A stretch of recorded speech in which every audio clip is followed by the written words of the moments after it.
They mocked my son's car, called it ugly, loud, and unfit for our peaceful neighborhood. The HOA Karen, with her perfect hedges and sharper tongue, said his car was an embarrassment to our street. She stood there with her arms folded, shaking her head while my son tried to explain, but she wouldn't listen. She never does. That day, I saw something in my boy's eyes that I hadn't seen before. It wasn't anger. It was quiet hurt. The kind that sits deep, like a weight on the heart. And as a parent, that kind of pain sticks with you. You can't sleep knowing your child feels small in a world that should have lifted him up. My son was never the type to blend in.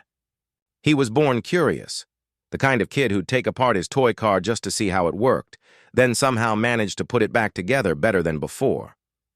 I remember when he was 10, he built his first little go-kart using scrap metal and an old lawnmower engine. It barely ran, but to him it was a masterpiece. That spark never left him. When he turned 16, he started saving up for a real car. He worked at the local diner after school, washing dishes till late.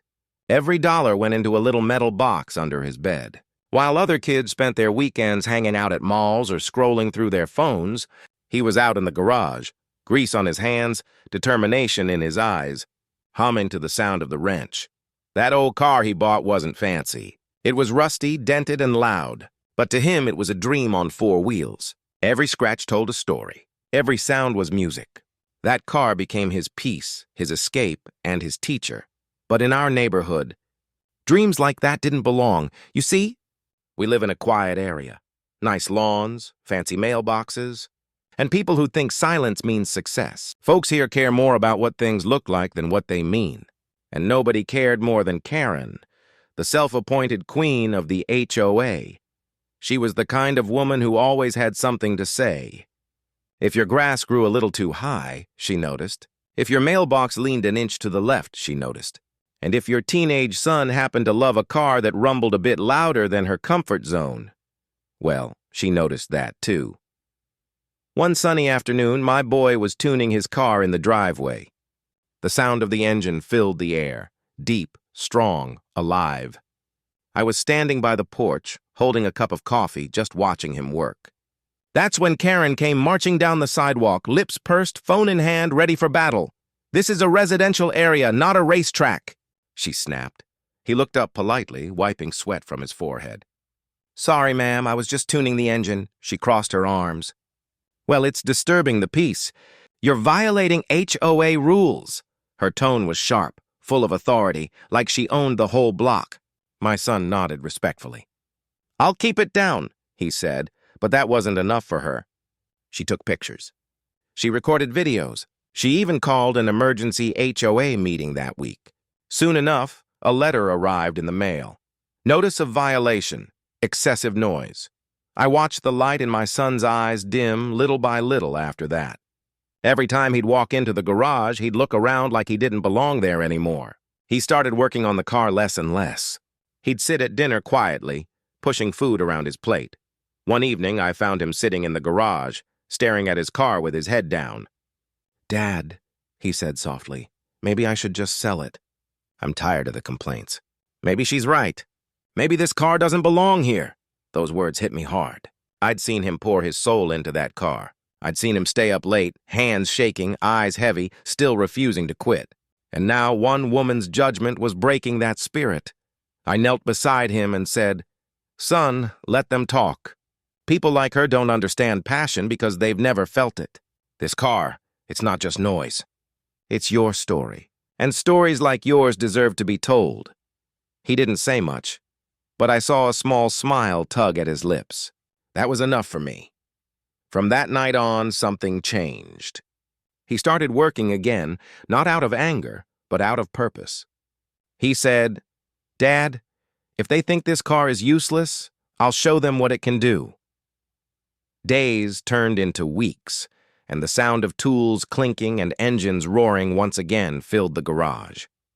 He'd come home from school, drop his bag, and get straight to work. I'd stand nearby pretending to help, but really I just wanted to watch him chase his dream. Then came the big opportunity, the local racing championship. I remember the flyer he brought home, eyes glowing with excitement. "Dad, this is it. I want to enter." I hesitated for a moment, thinking about money, the entry fee, the repairs. But one look at his face, and I knew the answer. "Let's do it," I said. "We'll figure the rest out later." He spent every spare hour preparing for that race. I saw him studying track maps, watching racing videos, adjusting every nut and bolt. He wasn't just fixing a car. He was crafting a masterpiece. On the morning of the race, he woke up before sunrise.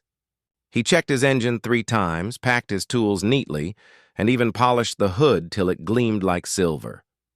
I stood there, proud and nervous. "Win or lose, son," I said, "you've already made me proud." He smiled and replied, "Thanks, Dad, but I'm not losing today." When we reached the racetrack, my heart swelled. That same car that had been mocked by our neighbors, the same one that Karen said didn't belong, now stood among a line of sleek, expensive machines. And guess what? It fit right in. The other racers admired it. Some even asked who built it. My son's hands trembled a little as he told them, "I did." Then the race began. When the flag dropped, my boy flew. Every corner, every straight. He drove like he'd been doing it his whole life. The engine roared with pride, echoing across the stands. The car didn't just move. It danced. I stood there on the edge of my seat, clutching the railing, my heart pounding faster with every lap. And when he crossed that finish line, first place, the crowd erupted. My boy had done it. He jumped out of the car, lifted his helmet, and smiled at me from across the track. I don't think I've ever felt joy like that before. Tears filled my eyes, and all I could whisper was, "That's my son."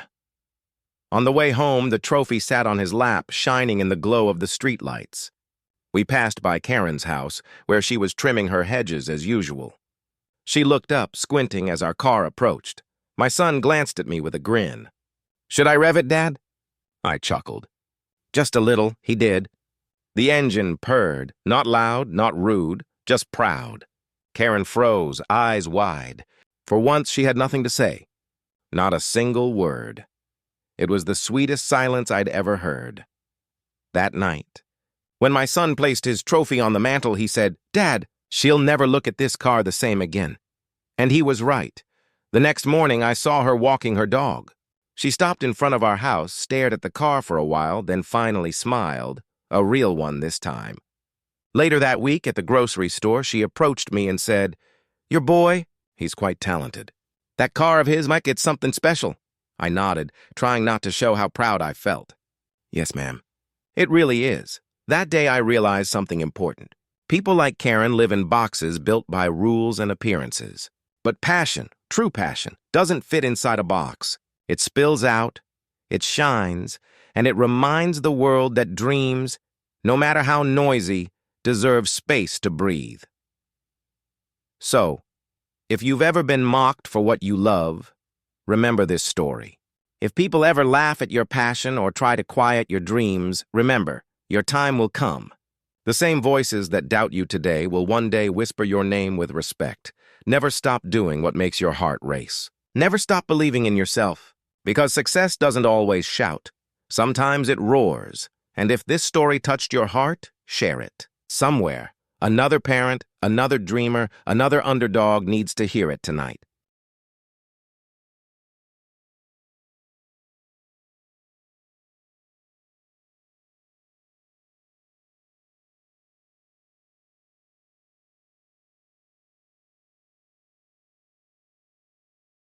The morning after the race felt different. The air seemed lighter, the house felt warmer, and for the first time in a long while, I saw my son smiling without trying to hide it. That trophy on our dining table wasn't just metal. It was a symbol of every late night, every moment of doubt, and every insult he had turned into fuel. He woke up early, cleaned his car again, and I could tell he wasn't doing it just to show off. He was doing it because he was proud. That car wasn't just his anymore. It was our story. A reminder that faith, patience, and persistence can turn even the roughest road into victory. When we pulled out of the driveway that morning, I noticed something strange. The same neighbors who once frowned at the sound of his engine now waved. Some even smiled and gave a thumbs up. Word had spread. People love a winner. But more than that, they respect someone who never gave up. Even Karen's house looked different. Maybe it was just my imagination, but her sharp eyes seemed a little softer when she saw my son drive by. She didn't glare, didn't complain. She just stood there, frozen for a moment, as if trying to make sense of what had happened. Later that afternoon, we received a letter from the HOA. My heart sank for a second. Old habits die hard. I expected another warning, another complaint, but when I opened it, I couldn't help but smile. It read, "Dear Mr. Thompson, on behalf of the Homeowners Association, we would like to congratulate your son on his recent success. His accomplishment brings pride to our community. We apologize for any misunderstanding in the past. Please extend our best wishes to him for his future races." I laughed, not out of mockery, but relief. The same group that once saw his dream as a problem was now trying to take a little bit of credit for it. That's how life works sometimes. When you succeed, even your critics want to stand beside you. That night at dinner, I showed the letter to my son. He chuckled and said, "Guess we're not the neighborhood rebels anymore." I smiled and replied, "No, son. Now we're the story they tell at barbecues." The days that followed were filled with small, quiet victories. The local newspaper called him the teen mechanic who beat the odds. They printed his photo, standing next to that same car Karen once mocked, with grease on his shirt and pride in his eyes. The article spread around town. People stopped him at the gas station just to shake his hand. One afternoon, a young boy from our street came to our house with his father. The boy looked shy but excited. He said, "Mister, can I see your car? My dad told me you're a real racer." My son knelt beside him and smiled. "Of course, buddy. Want to sit inside?" The boy's eyes widened as he climbed into the driver's seat. He touched the steering wheel like it was something magical. His father whispered, "Thank you. You've inspired him. He's been talking about cars ever since he read about you." That night, my son told me quietly, "Dad, maybe I can teach kids like him someday. Maybe I can start something, like a workshop for young mechanics." And just like that, a new dream was born. Weeks passed and something unexpected happened. One evening, as we were in the garage changing oil, Karen showed up. She stood near the door, awkward and hesitant, holding a pie. My son looked at me surprised. "Is that—" I nodded. "That's her." Karen cleared her throat. I baked this. Just wanted to congratulate you, young man." For a second, the garage fell silent. You could have heard a pin drop. My son wiped his hands and smiled politely. "Thank you, ma'am. That's very kind." She nodded, then glanced at the car. "I have to admit, it's quite beautiful. I didn't see it before, I guess. I was too focused on the noise to notice the hard work behind it." Her voice cracked a little. For a moment, I saw something human in her, a softness that had been buried under layers of control and pride. Before leaving, she said something I'll never forget. "You know, my husband used to love cars. Before he passed, he'd spend hours in the garage. I guess hearing that engine reminded me of those days. I just didn't realize how much I missed that sound. When she left, the garage stayed quiet for a long while. My son looked down and whispered, "I didn't know she lost her husband." I sighed. "Sometimes people hide their pain behind rules, son. What sounds like anger is often just grief wearing a different face." From that day forward, things changed between them. She stopped complaining, started waving. Sometimes she even asked him to help her carry groceries or fix her mailbox. And every time, he said yes, with a smile. As months went by, my son's name spread further. He was invited to race at regional tracks. Sponsors started reaching out. The boy who was once mocked in his own neighborhood was now being celebrated across the state. But what made me proudest wasn't the trophies. It was the way he stayed humble. He still spent his evenings helping kids at the garage. He still thanked Karen every time she stopped by to watch him tune the car. He never bragged. He never changed who he was. One Sunday morning, as we sat on the porch, Karen came by again, this time with a clipboard. I chuckled. A year passed since that first race, the race that changed everything. But what truly changed wasn't just my son's life. It was the heartbeat of our entire neighborhood. The sound of that engine, once called a nuisance, had become a familiar melody, one that now brought smiles instead of scowls. Every time my son drove down the street, people waved. Kids would run to the edge of their yards, cheering, "Go, champ," even when he was just going to the grocery store. It's funny how time and truth can change hearts. The same streets that once felt cold and judgmental now felt alive, full of pride and belonging. My son didn't just fix a car. He fixed something deeper in our community: understanding. After the charity event, more good things followed. Local schools invited him to speak about hard work and following your dreams. He didn't use fancy words or big ideas. He spoke like himself, honest, humble, and full of heart.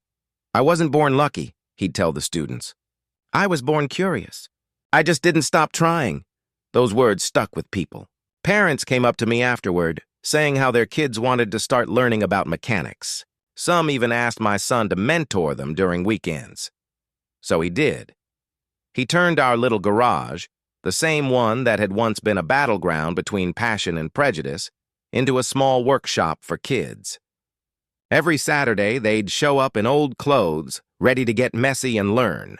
He'd hand them wrenches, teach them how to change oil, how to check a tire, how to listen to an engine. But more importantly, he taught them patience, confidence, and pride in honest work. I'd stand in the doorway, coffee in hand, watching him laugh and guide them, remembering the boy who once sat there alone, doubting himself. Now he was the teacher, the role model, the person he once needed. Karen showed up one morning, too. She stood by the door, holding a tray of lemonade for the kids. "Thought they might be thirsty," she said with a shy smile. My son grinned. "Thank you, ma'am. They'll love that." As she watched the children work, I saw tears form in her eyes. She turned to me quietly and said, "It's strange. The sound that used to bother me so much now makes me feel peaceful. It reminds me that life is still moving, still alive." I nodded. "That's what dreams do. They bring life wherever they go." She smiled faintly, her gaze lingering on my son. "You were right, you know. Sometimes noise is just another form of music." Months turned into seasons. My son kept racing, kept winning, but fame never changed him. He'd always come home, help around the house, and spend his evenings in the same garage that started it all. The trophies lined the shelves now, but to him they were just reminders of lessons learned, not reasons to boast. One day, a letter came in the mail from a national racing team. They'd seen his videos online, a young man with an old car, winning hearts and races alike. They wanted him to join their professional circuit. When I told him, he just stood there, quiet for a long time. Then he smiled and said, "Dad, can you believe this?" I laughed. "I can, son. I always could." Before he left for his first big national race, he visited every house on our street, including Karen's. She opened the door, surprised to see him holding a small bouquet of flowers. "These are for you," he said, "for believing in me, even if it took a while." She chuckled softly. "You're too kind, young man, but I should be thanking you. You reminded me what passion looks like." Then, in her gentle way, she added, "Make us proud." He did. At that national race, he drove like a man on a mission. The crowd chanted his name, a small-town boy with a big heart. When he crossed that finish line first again, it wasn't just his victory. It was ours. Every neighbor, every doubter, every person who had ever felt small in a loud world. He carried them all across that line. When he came home, the neighborhood threw him a surprise party. There were banners, lights, and laughter everywhere. Even the mayor showed up. But the biggest surprise was Karen's gift, a framed photo of his first car. Taken on that day, she once scolded him. At the bottom, she had written, "From noise to pride. Thank you for teaching us to listen." He held that frame in his hands, tears filling his eyes. "I'll never forget this," he said. Years went by, and life continued its gentle rhythm. My son eventually opened his own garage, Dream Drive Motors. But it wasn't just a business. It was a community space where kids, mechanics, and dreamers came together to build more than just cars. They built hope. Karen became one of his biggest supporters. She'd stop by sometimes with cookies, still dressed in her tidy sweaters, smiling as she watched him teach. People would tease her, calling her the racing grandma, and she'd laugh, a real